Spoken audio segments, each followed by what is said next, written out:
Kilmar Abrego Garcia is back in the United States, but not as a free man. He sits in detention facing human smuggling charges, a shocking twist in a case that once symbolized hope for immigrant rights. Many thought his return would be a victory, but now his story is more complicated.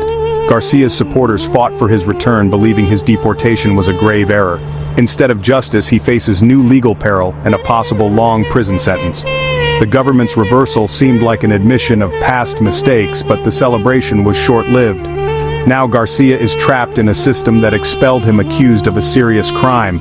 His journey from deportee to accused smuggler highlights the harsh realities of the border and the criminalization of migrants. His case is no longer just about one man, it's a symbol of a larger struggle over family separation, due process, and justice. The country is watching. Is Garcia a victim failed by the system or someone who broke the law? His story forces us to confront the gray areas of immigration law and what justice really means. To understand Garcia's charges, we have to look at why he was deported. Brought from El Salvador as a child, Garcia grew up in the US and was protected by DACA, until a minor conviction cost him that protection. Suddenly, he was vulnerable to deportation, despite deep roots in his community. His lawyers argued the punishment was disproportionate, but the system was rigid. Garcia was sent to a country he barely knew, facing real dangers. The outcry was immediate. Advocates protested, seeing his deportation as a failure of compassion and common sense.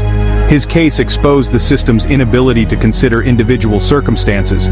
For many, Garcia became a symbol of the need for immigration reform.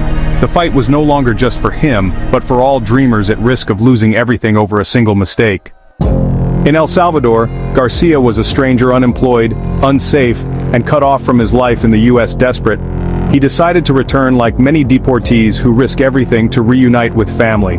The journey back is dangerous and expensive, often involving smugglers.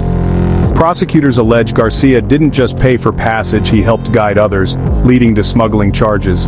His supporters argue his actions must be seen in the context of his wrongful deportation. Was he a criminal or a desperate man forced into a bad situation? In the world of human smuggling, the line between victim and perpetrator is often blurred. The new charges complicate his story, fueling debate over border enforcement and compassion. The legal battle now centers on whether Garcia was a leader or simply trying to survive. The outcome will shape not just his future, but the public's view of justice for migrants. Garcia's case is now a flashpoint in the immigration debate. Some see him as a victim of a broken system, punished far beyond his minor offense. Others see only the law. He was deported, returned illegally, and now faces smuggling charges.